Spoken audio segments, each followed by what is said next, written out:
We made this.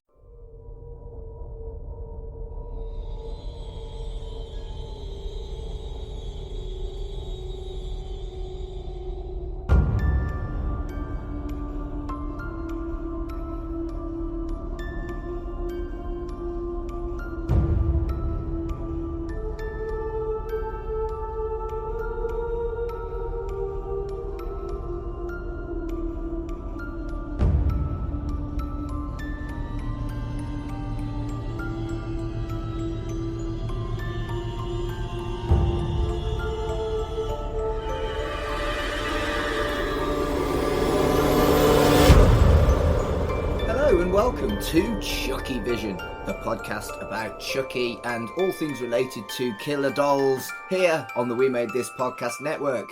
My name is Mark Adams. I am your main host today, but with me, as always, is my co-host Dev. Hello, Dev. The horror. Yes. I always feel like when I say hello or hi, there should be something more to it. You're always so chipper and kind of like, hi, I'm Dev, when we talk about really grim shit.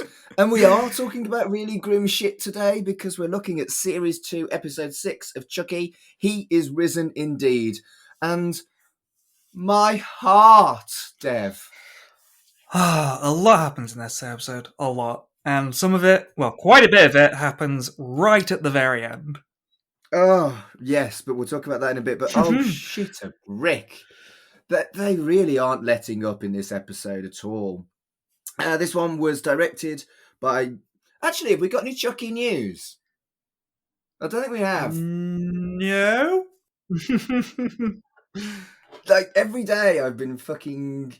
Has Chucky been renewed? Has Chucky been renewed? No. And I was looking today for whether or not Living with Chucky is something we can do early next year.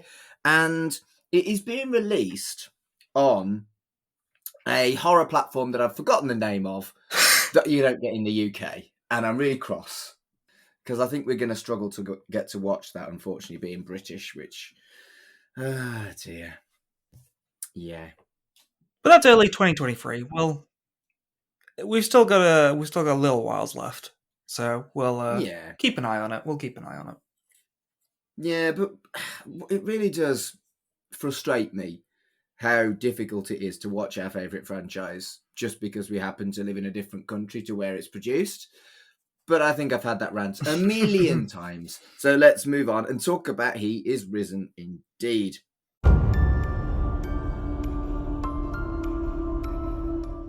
This was directed by Leslie Libman, and the writers were Don Mancini, Alex Delisle, and Kim Garland, which I know you've been highlighting that basically every episode has had some more input other than Don Mancini in this series. Yeah. Do you think that's made a difference, Dev, across the last 6 episodes? I think it has, because not only are we getting a far bigger roster of characters and a lot of new characters, but we're also exploring different facets of Chucky himself. If you're including all the individual Chuckies as characters, then we've got a huge ensemble cast. And I think that does help. Well, we start the episode where we've still got no clue how many Chuckies are still around. But by the end of the episode, we know. Which I wasn't expecting. Yeah, they're definitely cleaning it up to keep the story simple or more straightforward. We do see a lot of those Chuckies explode in glorious fashion. We do. But so the thing is, I think there was this kind of underlying threat of there being still quite a lot of Chuckies. And at the start of this episode, we still had that. But by the end of it, holy shit, there's not very many Chuckies left. In fact, there's 2? Yes, if you're including Nika, yeah. Yeah. But the opening stuff with Bald Chucky, are we calling him the Colonel or are we going to call him Bald Chucky? I mean, well, you can see in the episode, Bald Chucky is the Colonel. We're going to keep calling him Bald Chucky. I think so. So yeah, Bald Chucky.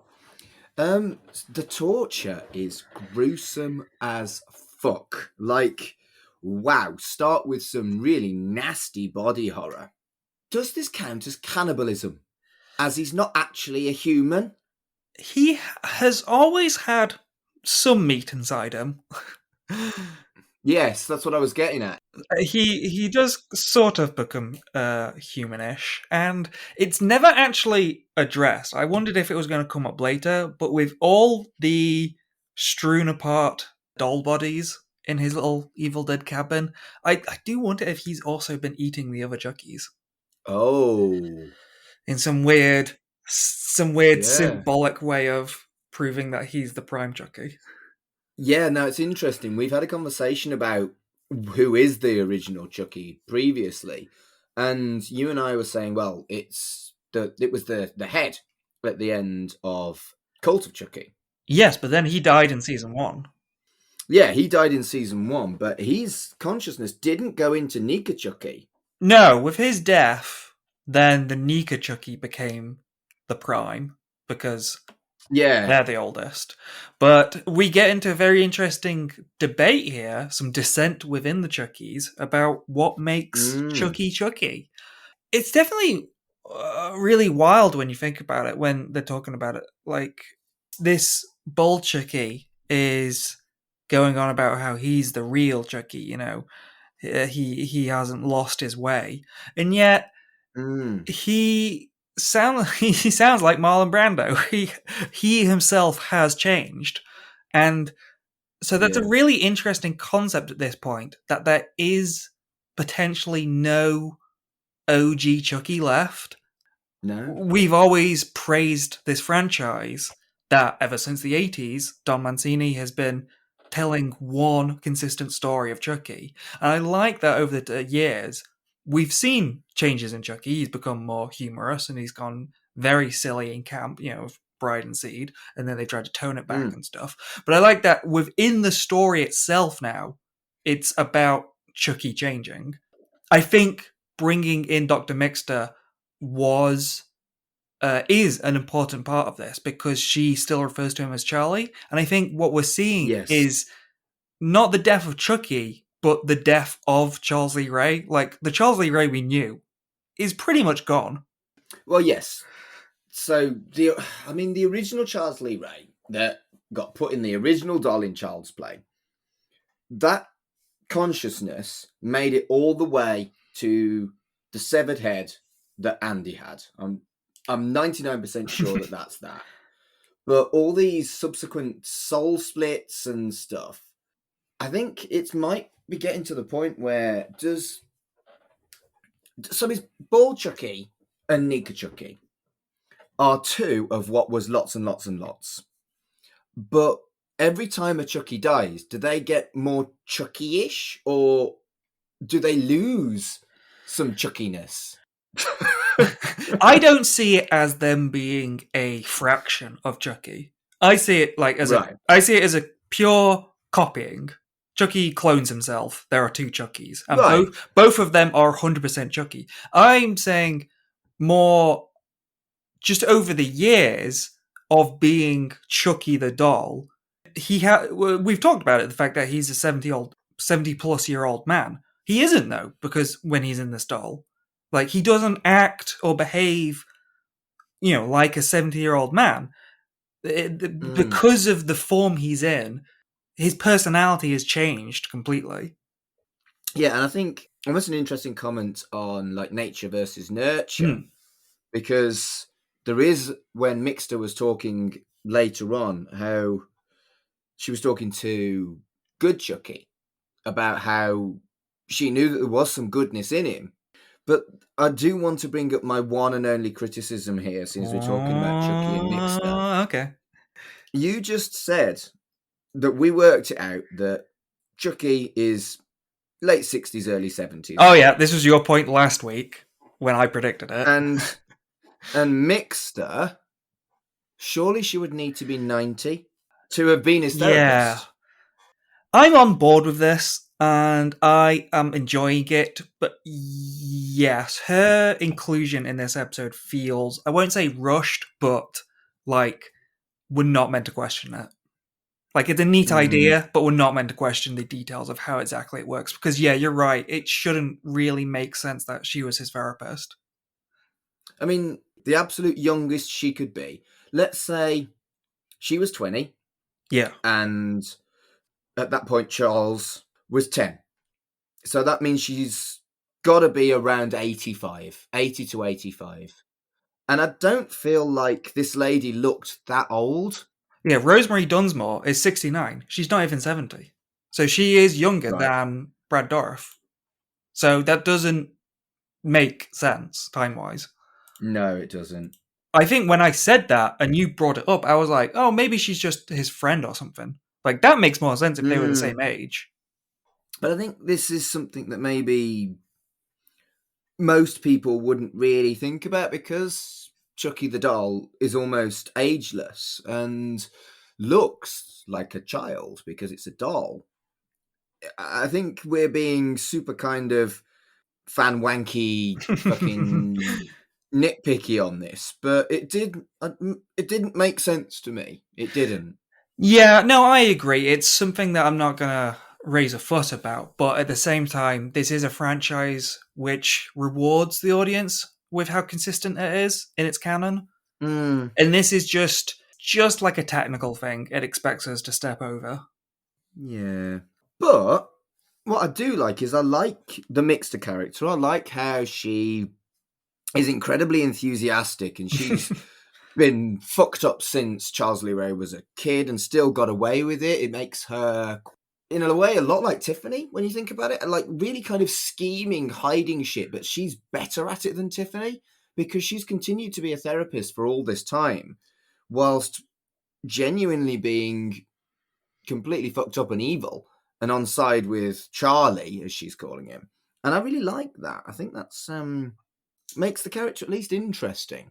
The whole delusional therapist angle is very Harley Quinn, but she's different from Harley. You know, because Yes. I would argue Sister Ruth is kind of like Harley Quinn in that she's, you know, blindly devoted to Chucky. Whereas this woman, Mixter, she has a kind of motherly love towards Charlie, but at the same time, she is, as you say, smarter. She's more clever about it, and she also brings up Christ when she talks about indulgences.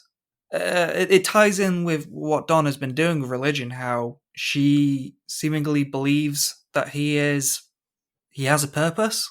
There's a reason Chucky exists.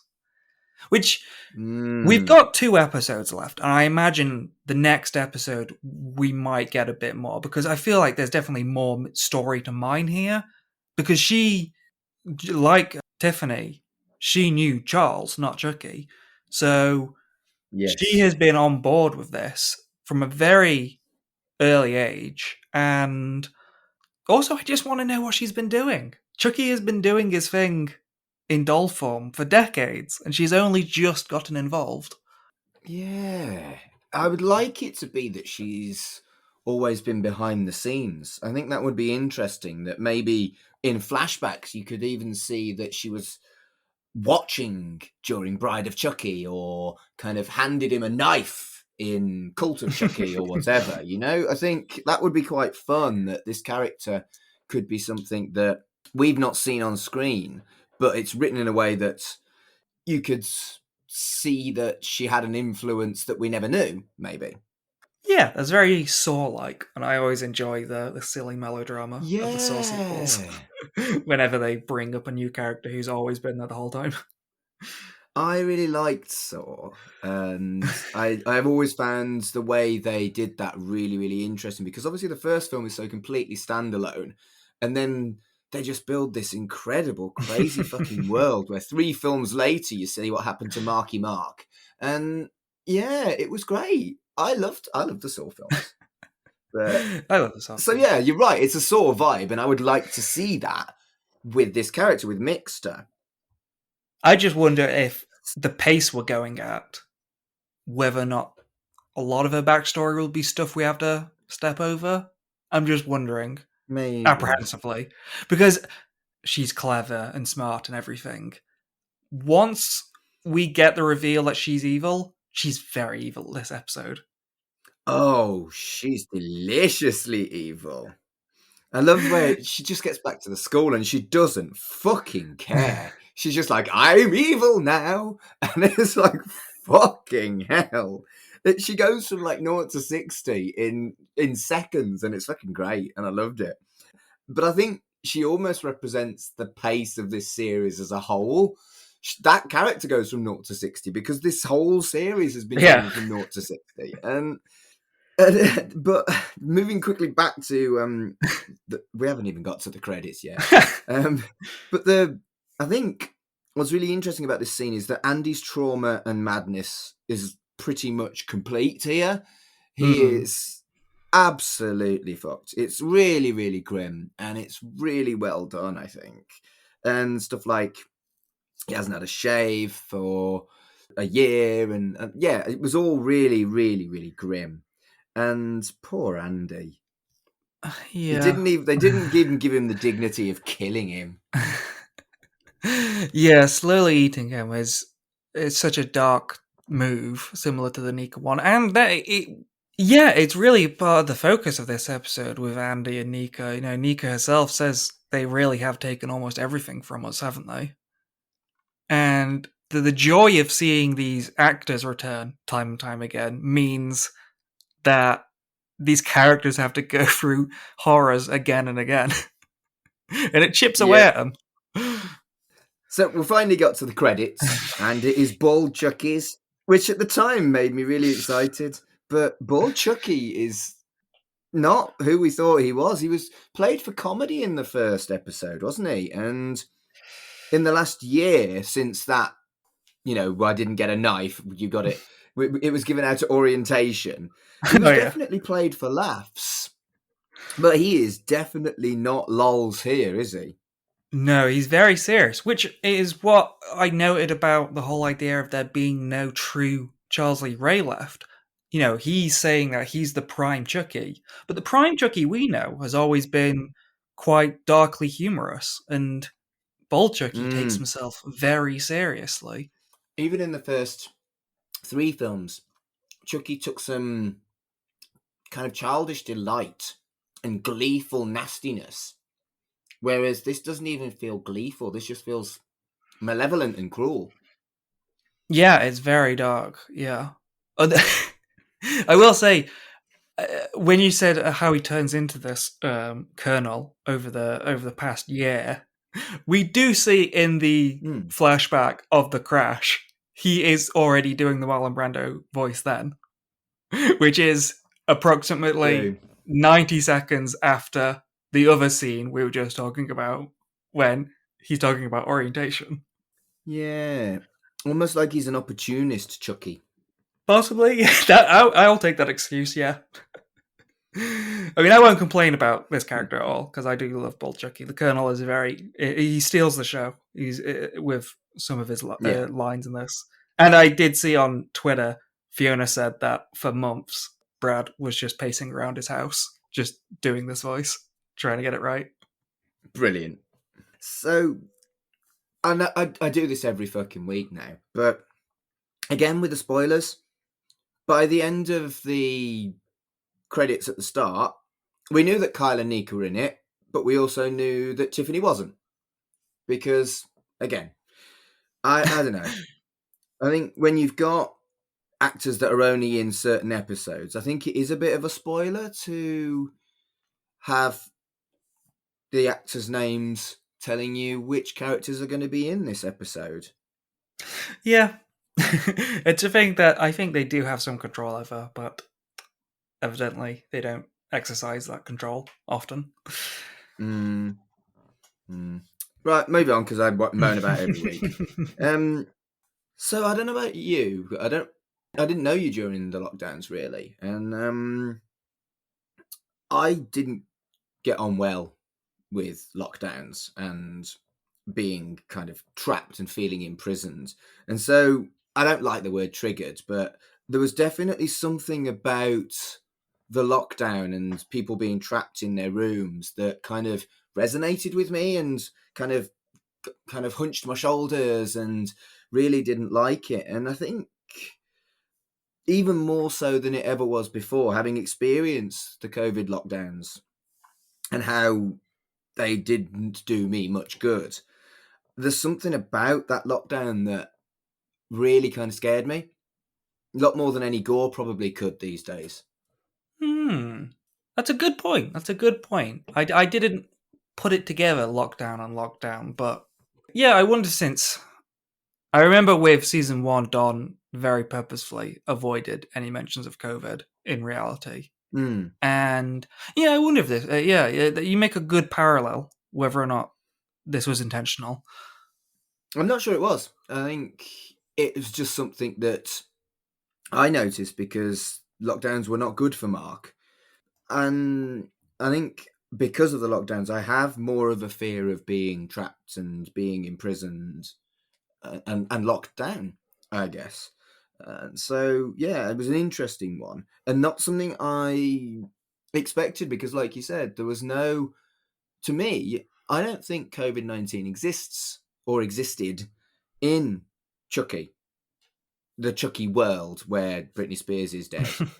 But is this also set prior to when COVID-19 hit? We wibbly wobbly, timey wimey, but wasn't there something about it wasn't long after Cult of Chucky, and then it's a year after that? I don't know. My brain hurts. Was season 1 push Cult of Chucky forwards?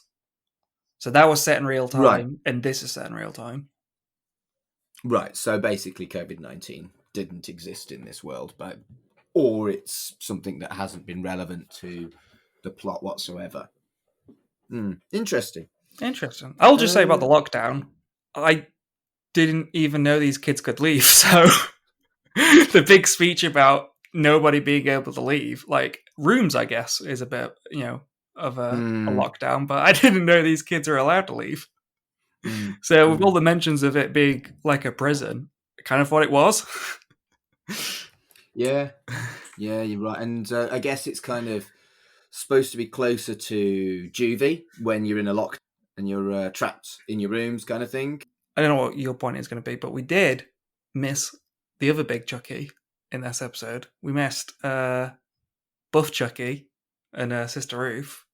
We're going to talk about Buff Chucky. Yeah, but, well, I know we don't go necessarily scene by scene, but... I haven't made any notes on Buff Chucky, so maybe you should talk about Buff Chucky. Well, before everything was locked down, we meet up with the other notable Chucky in this episode, Buff Chucky, or as we keep adding prefixes to all of these Chuckies. Now it's Buff Jesus Chucky, Buff Christ Chucky. Yeah. He is snacking on communion wafers, which is just a very funny image. But also kind of like a funny poke at, we've talked about how hard or how light this show goes on religion, and this is just a fun joke at like the pageantry and traditions of religion that they're not meant to be a snack, but he's just eating them. And I think there is a big difference between a fundamentally evil character like Chucky disrespecting religion and one of the protagonists disrespecting religion. We don't really get one of the goodies behaving with disrespect, which I think there is a difference there. And, I wouldn't eat communal wafers. I don't believe a word of what it says in the Bible, but I wouldn't disrespect people by eating their communal wafers. Are they even that tasty? I don't think I've ever had them. I was brought up Church of England, so it's only Catholics that have the wafers, isn't it? I believe so, yeah. Either way, they don't look flavoured, so... Yeah. I just love that Chucky doesn't even try to pretend to be Jesus. He's just himself, and Sister Ruth is all in on this ruse. To the point of the other, like, religious kind of imagery of her washing his feet, which we're really seeing more and more of Chucky these days, aren't we? His little toes. The big Tarantino close-up of his foot being washed. Wow, you got a Tarantino foot reference in. Well done. She really is doing everything for Chucky. He even suggests that she should go blonde, which I wonder I thought was if she will honor that request. We haven't seen her out of that habit yet, have we? This is like the most hair No. we've seen. And the actress, is like a very vivid redhead. Right, okay. And I think we're finally, because we have complained about this in the past, we have finally seen the religious characters, the adults, being fleshed out a little bit here. You've seen some of Bryce's temper and faith fueled behavior that he thinks is good, but really clearly isn't.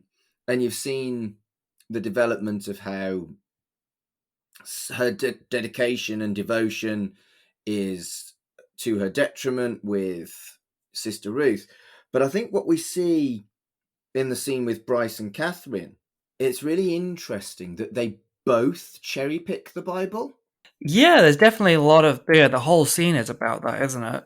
Taking the word as gospel, but then also, you know, there's a lot of quotes about being good in that book, and people do tend to focus on some over others. Yeah, what I really like though is Catherine is definitely a hypocrite, even though she's the good guy. She clearly cherry picks the parts of the Bible she likes to make her a better person, and criticizes Bryce for cherry picking for his unpleasant beliefs and his cruelty. But she is still cherry picking, and it's quite clear that she cherry picks. She doesn't acknowledge his stuff at all. She dismisses his stuff, but expects him to respect what she's cherry picked from the Bible. And I like that it doesn't shy away from the fact that the Bible is just such a completely contradictory text. And to interpret in your own way is good, but I thought it was really cleverly and subtly done that as much as she's a nice person, Catherine's a hypocrite. Yeah, they are two interesting characters. I know I've come across as critical maybe at times when trying to plot their character arcs. I kept expecting Father Bryce to build up to something, being evil or, doing something similar to his other characters that Devon Sawa played. We'll see that this is the first time Devon Sawa has actually had time to take in what's happening. His other two characters died before they really understood what the hell Chucky was. Yes, that's true. It's definitely a weird form of criticism because maybe I'm focusing too much on these characters when, as we've seen in this episode, they are serving their purpose as side characters because there is so much else going on in this season. They don't need to be fully fleshed characters with arcs and everything. Yeah, and I think it's interesting, isn't it? There's so much going on with the legacy characters and the three main protagonists and Chucky, obviously the many Chuckies, that there wasn't really time to introduce any new characters that had any real kind of meatiness to them, except basically Nadine. And I think it's a shame because I do think that all three of the religious characters, particularly in this episode, have become more interesting though. Yeah, I do like the characters. I think they're good side characters. I think season 2 has a different pace than season 1. And we complimented season 1 for how it handled the legacy characters and how it really took its time, episode after episode, to build up this new story and then slip in the legacy characters. Whereas this season has been more new story, legacy, new story, legacy. It's been going back and forth a bit more. And that's definitely fun and it's definitely great. But yeah, you're right that some of these characters. I guess my point was that side characters don't need to be as fleshed out or as interesting as Nadine, like someone who could be a new character. I definitely think I want to give credit to Devon Sawa. His reaction skills in this episode are so funny. They are good, yeah. Him playing this super serious, super stern, like authority figure. At the start of the season, he said, "I know about Chucky. That's nonsense. You're going to put it to bed." And just progressively, every character has become obsessed with Chucky. He says, "Is this Chucky obsession infectious?" And it's just so funny him just trying to do his day-to-day job and everybody ringing up Chucky and just his silent reaction shots of him just trying to process it. Yeah, his reaction to the doll again and again. He's like, if he was a kind of person that swears, he'd be like, "Fuck this doll." He is on the brink of saying that. I love the back and forth as well of how in Cult of Chucky, when they introduced new dolls, everyone was like, "Oh, there's a new doll." I love the sequence of him saying like, "Why is this doll bald now? Why does he have hair?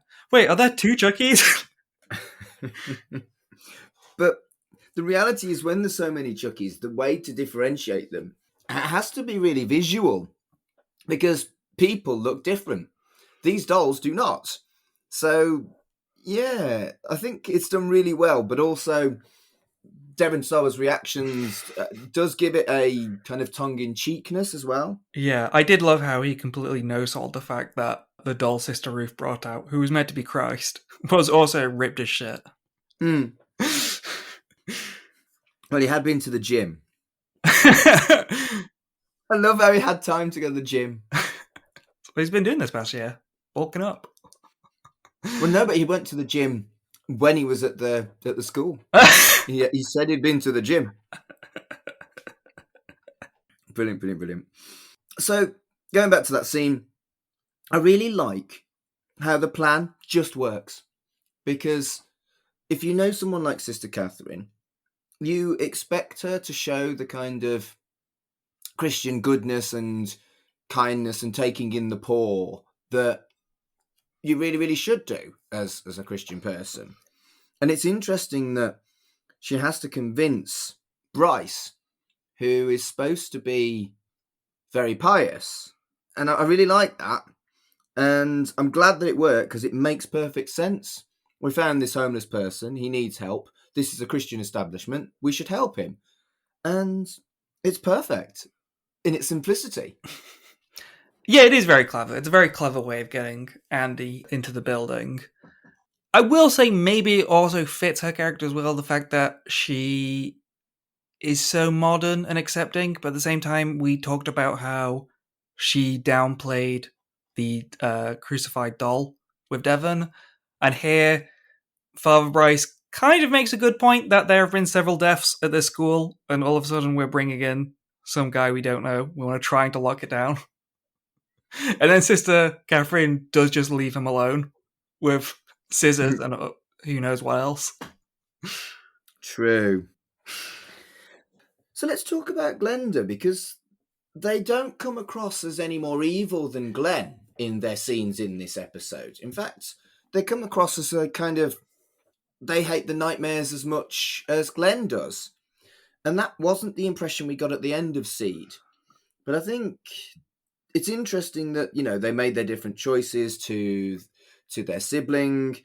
And yeah, I just really like that Glenn and Glenda are here. And I like that it's not as simple as Glenn's the nice kid and Glenda's the horrid kid.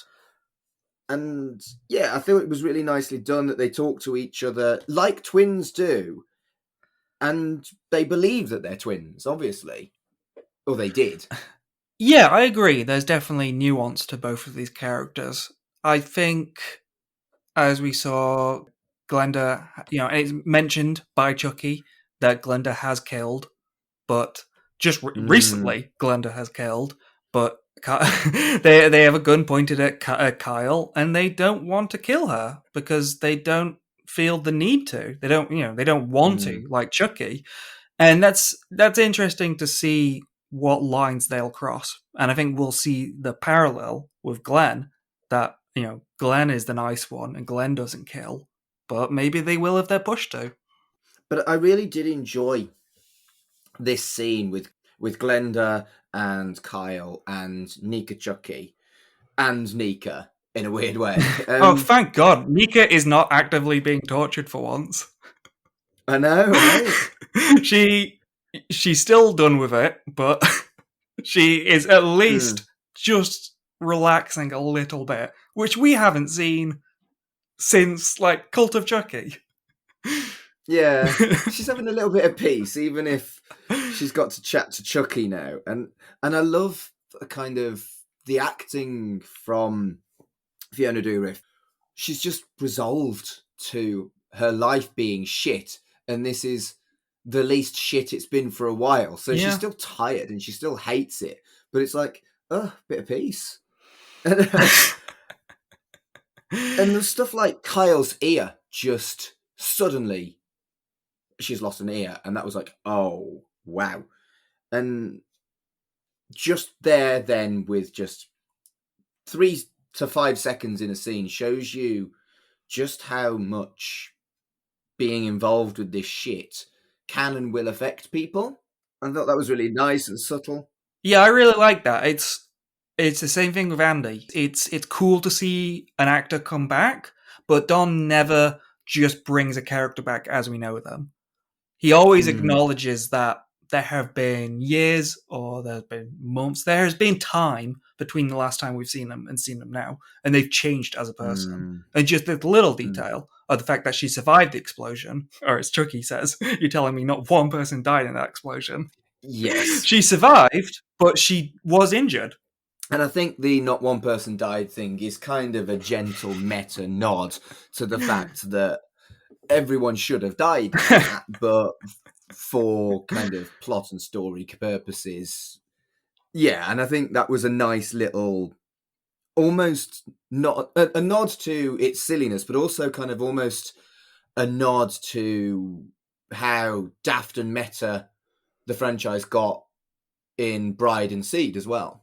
And if we're talking about people coming back, Hannah Spirit once again on screen. I know, right? More Hannah Spirit. Every other episode. She should be in the credits. S Club. I want to know if she's getting like royalties for this every time she comes on and gets brutally killed. She gets some money. Maybe she should be. She was also really good in what was that one with the dinosaurs that came through portals? Oh, Primeval. Yeah, Primeval was great fun. Utterly ridiculous, but great fun. Didn't she end up being like the lead of that show? Because after like 2 seasons, the main guy left. Or a bunch of people left. And they were very awkwardly like, we've still got some cast members left. Let's keep it going. Yeah. Yeah, they did. Yes, they did. And so in this canon, Jennifer Tilly is a wanted criminal who murdered her sister and Joey Pants. I love that she's being blamed for Joey Pants' death. I think that's really fun. She didn't even do it. No. Gina Gershon is going to get away with murder. And I said last week as well, wouldn't it be nice if Jennifer Tilly finally got her body back? But even she doesn't get away scot-free. No. Like, what career does she have when she comes back? But it is interesting, isn't it, that Chucky is a wanted criminal, sort of. But no, I'm going to start again. But it is interesting, isn't it, that Nika or Chucky in Nika is a wanted criminal that's escaped. Then you've got Jennifer Tilly, who is not Jennifer Tilly, that they blah, blah, blah, blah. But so she's a wanted criminal. But they've also made Glenn and Glenda wanted criminals as well. The only person that isn't a wanted criminal is Kyle. Or is she a wanted criminal as well? I mean, in season 1, we did see their routine of hunting Chuckies. And it wasn't her, but she was right next to Andy, who pulled a gun out in front of her family. And then shot a Chucky to death right in front of like a 10-year-old girl. So if they are doing that more than once, she's probably on the police radar as well. Yeah, and Andy as well. Yeah. I mean, Andy will have complicated stuff regarding, having been in juvie and the military school where everything went to shit. Yeah, I think basically they're all wanted.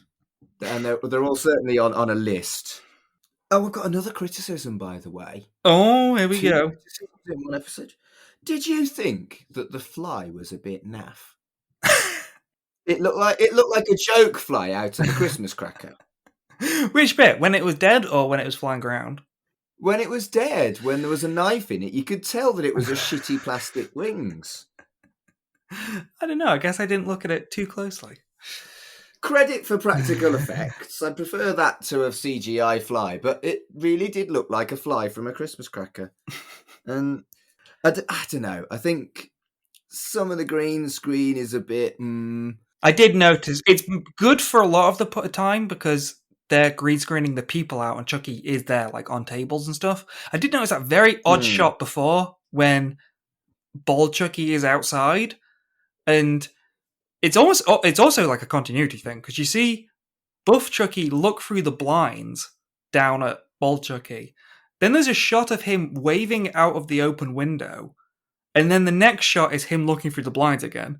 So I feel like that was like a pickup shot or something they've added in. Like they just thought like, that's a funny joke we can put in there, him waving out the window. But it looks like it was thrown in there last minute because it didn't look like he was there at all.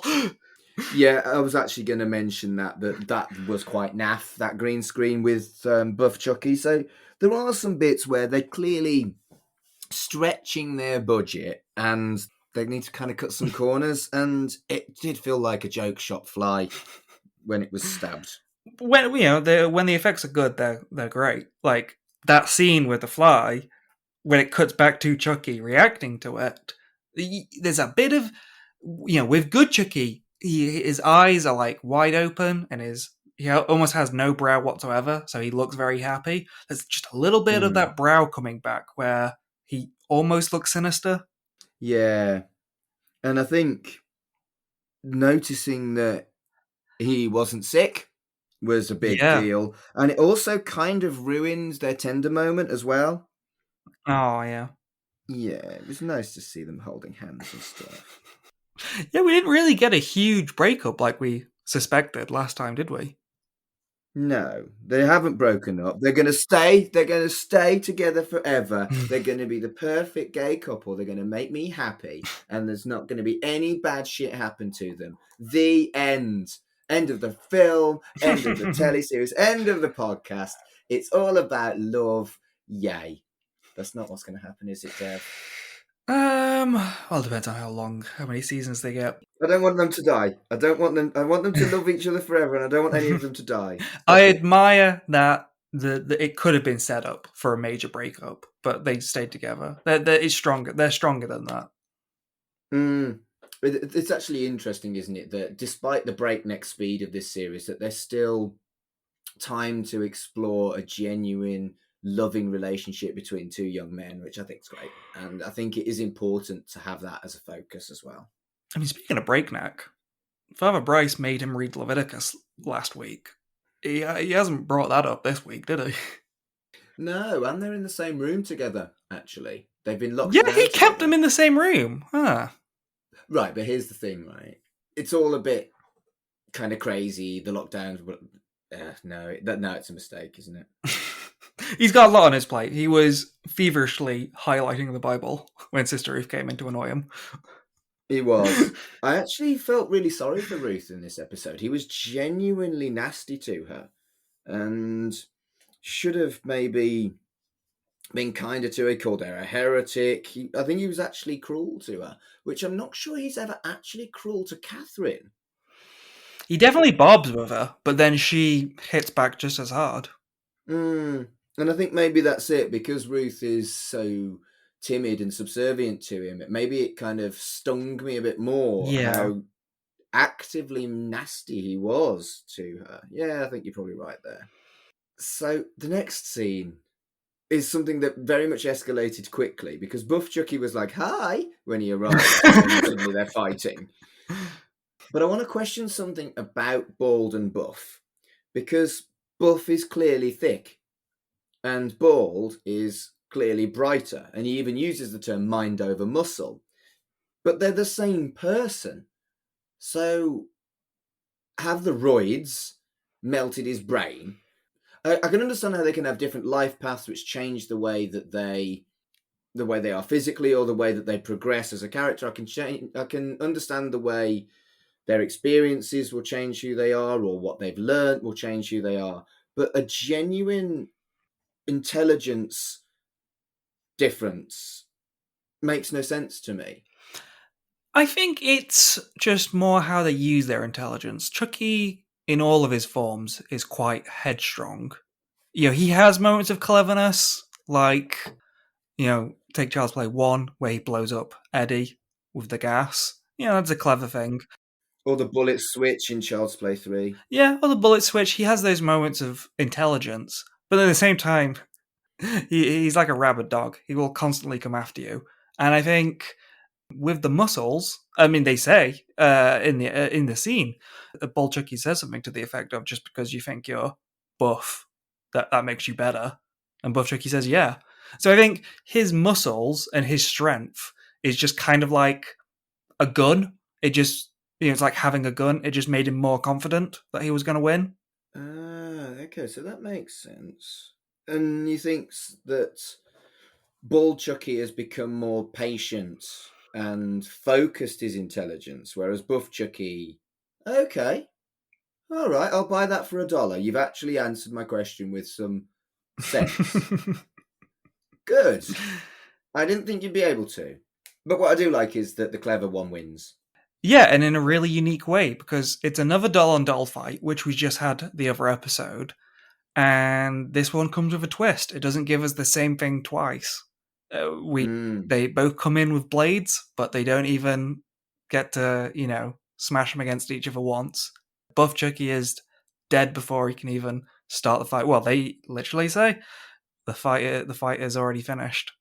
Yeah, and it makes perfect sense as well that this colonel who has been leading and directing would be that tactical in the way they do things, rather than the kind of beefy, everything is solved by muscles thing. Yeah. I think it's a really fun thing. But do you really think Buff Chucky's dead? We did. Because he was dead already. True, that is true. It would be fun to have him back. I think he can keep going back. Poison is pretty bad. But it's interesting, isn't it? We discussed this about how he can ingest, he can ejaculate, he can use steroids. So poison goes back to what we were saying about, is he or is he not a cannibal for eating human flesh? Because surely you have to have internal organs and a functioning, working, almost human body to be able to be poisoned. I think we've seen enough of that in this show and this franchise. We saw in just this episode in the cabin, all of those Chuckies strewn about and their bodies cut open, like bleeding. So they're definitely human enough. So he's definitely a cannibal. That's my headcanon, that he was eating the other Chuckies. He seems to be wearing their ears, so they wouldn't be outside the realm. Yeah, that's pretty grim, that, isn't it? I really liked the ears thing. It seems to be quite a lot of ear action, actually, in this episode. Yeah, the little visual motif of this episode. Also, Bull Chucky finally cracks a joke, or at least laughs at the situation. So he's not all gone. There is still some Chucky there. True. Krav Maga is a total workout, apparently. We never got to see it used, though. No, I love her so much. I think she's so lovely, and I wasn't ready, Dev. Krav Maga is a total workout was the last lovely thing she said. Oh. I was just going to say, we're coming up to that scene soon. But the last 10 minutes of this episode, all the scenes are literally taking place in just rooms next door. So they're all interweaving very tightly. But it's chaotic as fuck. And at one point I was like, well, that's an anticlimax that Andy killed the Colonel. But boy, was I wrong, because everything just went fucking crazy. Let's not skip over that bit. We get the Colonel making his entrance with just army references all over of Give Me Liberty or Give Me Death, Remember the Alamo, the classic Khan, which I love the Lexi line of Who's Khan. And then it goes all But there out. were flashbacks. Why were there flashbacks? It's Apocalypse Now. It's. Yeah, but Bald Chucky wasn't in the Alamo. I think he's just thinking of the movie when he sees Okay. the rotating fan. He just gets reminded of the helicopters. Yeah, it is. Yeah, it's so over the top. When not only does he make the reference, but then we get this weird visual reference Easter egg, not even Easter egg, montage, like homage to Apocalypse Now. Yeah. So, when Good Chucky gave Lexi drugs, did you see that as naive or part of his turn? It did feel like both, didn't it? I did notice that. I wasn't sure, and I was like, is he naive or was this deliberate? I think that's the mystery, isn't it? The intriguing mystery of, is he kind of like Nika Chucky in that some of his evil is coming out at times, or was the fly, or maybe even a moment before the fly, his Good Chucky wearing off? Oh, actually, I was going to say that, but no, I don't think it is, because I was going to say, is he Chucky pretending to be Good Chucky at this point? But no, it doesn't seem like that, because he is with Dr. Mixter, and he's very vehemently Good Chucky. Yes. Or what? Oh, was it all an act from the very, very start? I could buy in if it was. I mean, it's so over the top that I'll accept it.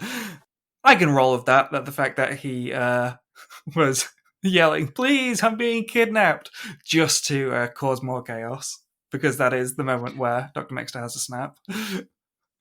Yeah, I don't think it's made clear. I don't think it's made explicit, and I think that's deliberate. I think we're supposed to speculate on whether Good Chucky has a split personality, or whether Good Chucky has turned bad, or whether Good Chucky has a weird kind of like moments where and he doesn't remember, or what it is that's going on with Good Chucky, and whether or not he was ever good Chucky. And I think it's really nicely done because he does almost flip in and out, like you were saying, like Nika and Prime Chucky, as they called him earlier. It does very much seem like Good Chucky when he's scuttling off, going, "She's trying to kill me, run away!" But I definitely thought there was something going on with the drugs, but I wasn't sure whether it was dumb or deliberate. Maybe if Chucky is coming through like Nika, it's like that bit in season 1 when Nika was pretending to be Chucky. Maybe for a brief moment, Chucky was pretending to be Good Chucky, but then he went away and he was Good Chucky for real. So he was good Chucky rather than evil Good Chucky. Yes.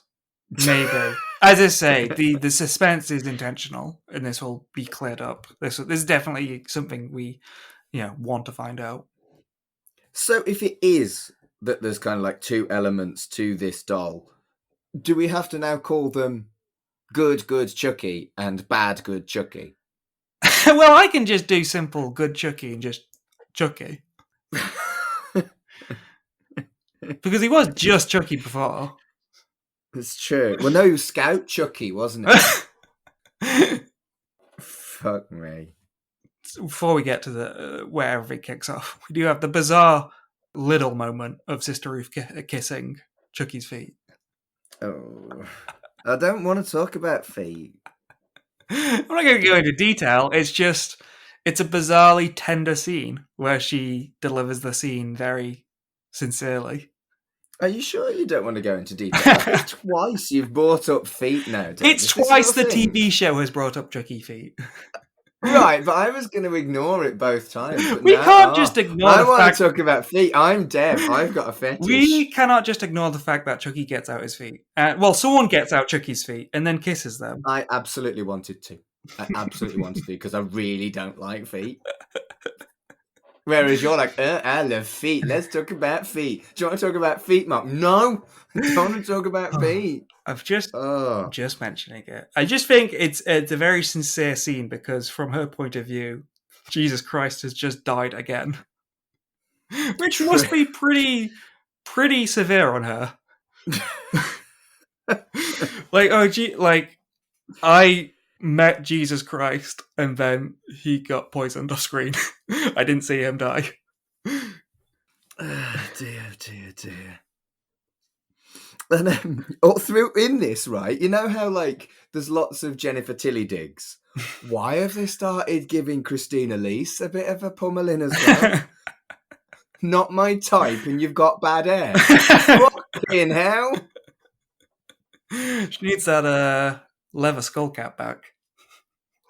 Right, having like seen Christina Leese in interviews and her own podcast, listen to that. I think she might have asked for them to kind of Jennifer Tilly her to, to put some digs in because she kind of liked that they were doing that to Jennifer. Well, it's good to have some fun, because otherwise I think she is kind of she's quite a serious character at the moment. So it's good to have some laughs. Yeah, you're right.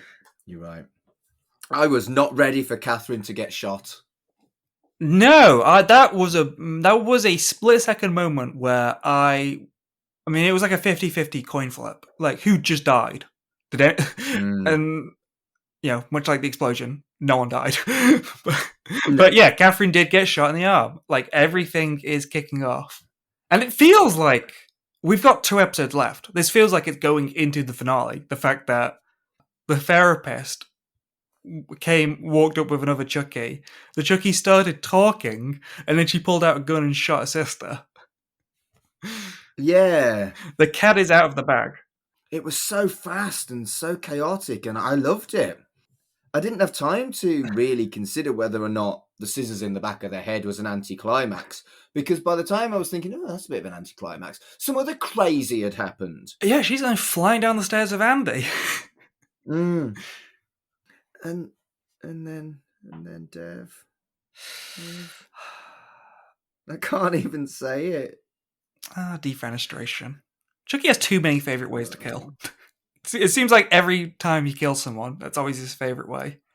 I just didn't want Nadine to die. We didn't expect it. We did not expect it. We thought just how strong this character was, how instantly likable she was. We may have said at the start, maybe in one of the early episodes, oh, this is a character that is primed to die because she's too likable. But then, as the episodes went on, as the season went on, she just became really genuinely, I keep saying, likable. She was a good character. She was lovely. It's a testament to the writing that she wasn't like some of the adult characters that we could predict, oh, that's just a character that's going to die this season. We really thought Nadine could have been the 4th member.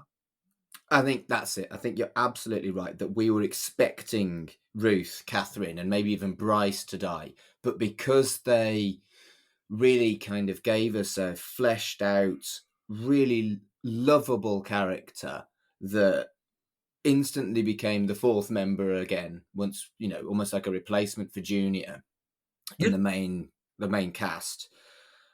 I think how quick it was. I think how shocking it was.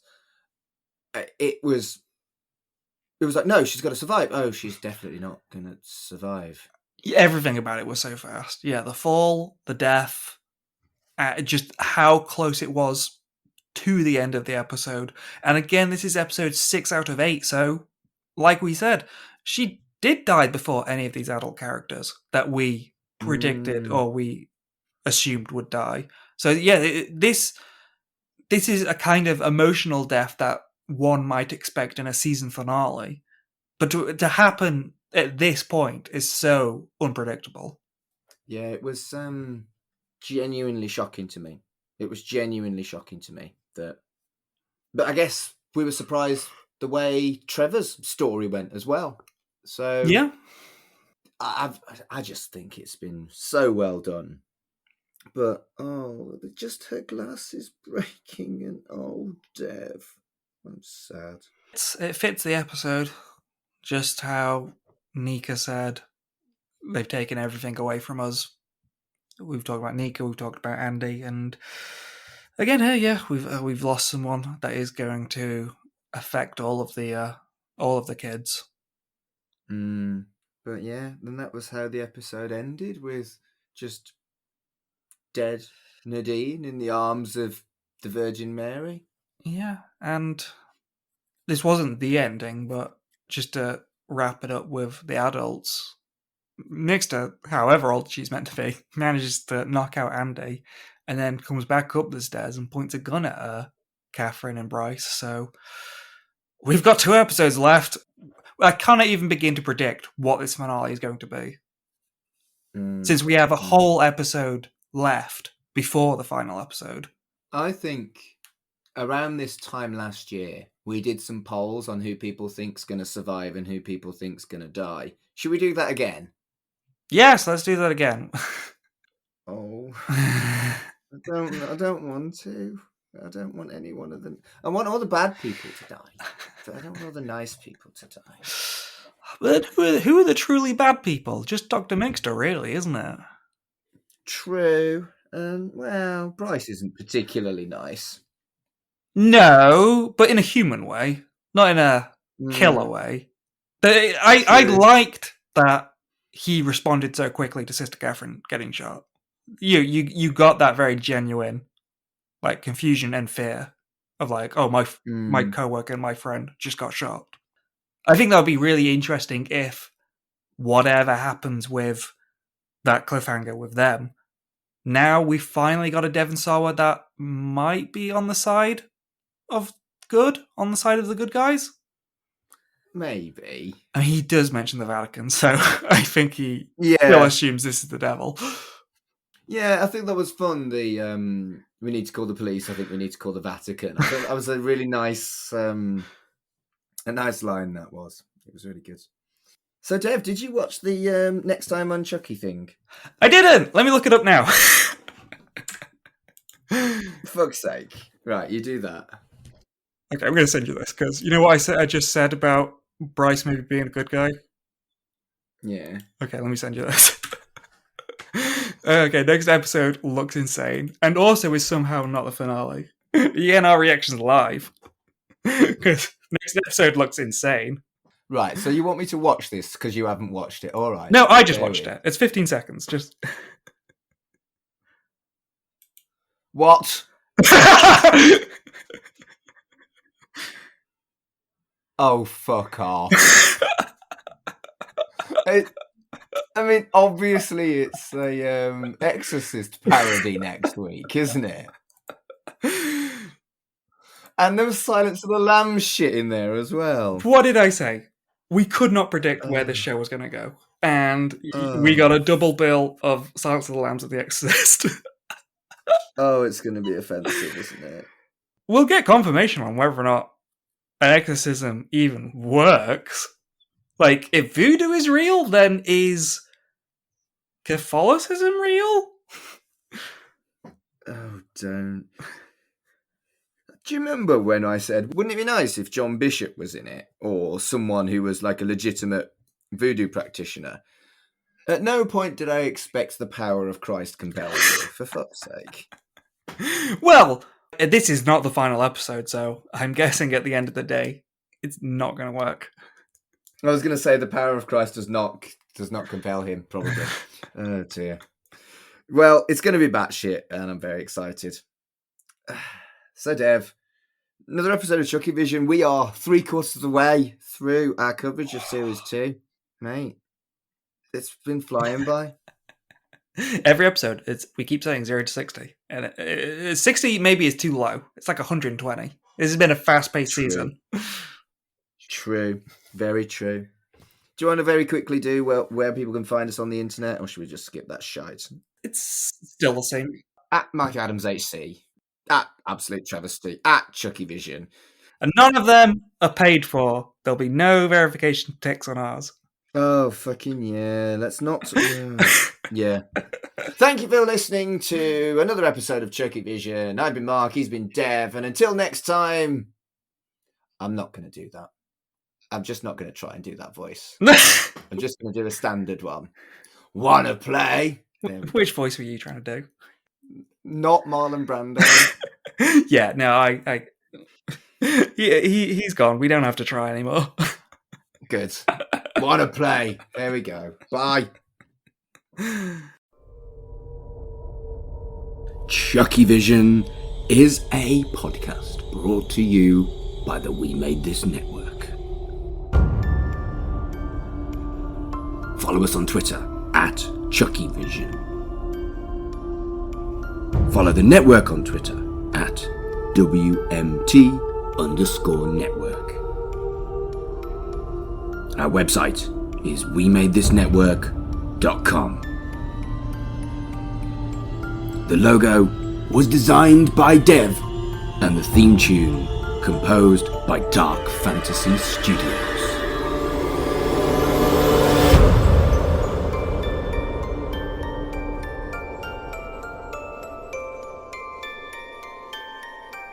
Wanna play?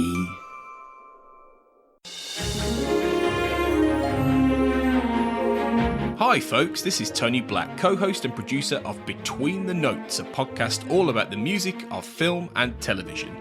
Myself and co-host Sean Wilson delve into a range of topics including brand new film score releases. So four notes can communicate the primal vengeance and rage of Robert Pattinson's interpretation of Yeah, I've heard that a couple of times. Batman, yeah.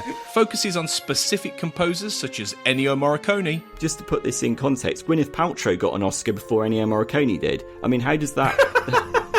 How does that work? And special episodes focusing on topics like adventure movie scores. I think that principle is consistent all the way through Conan because it has to be, because it is an opera in which the music is the dialogue. We're available on all podcast platforms and on social media at Between Notes Pod on Twitter and Facebook.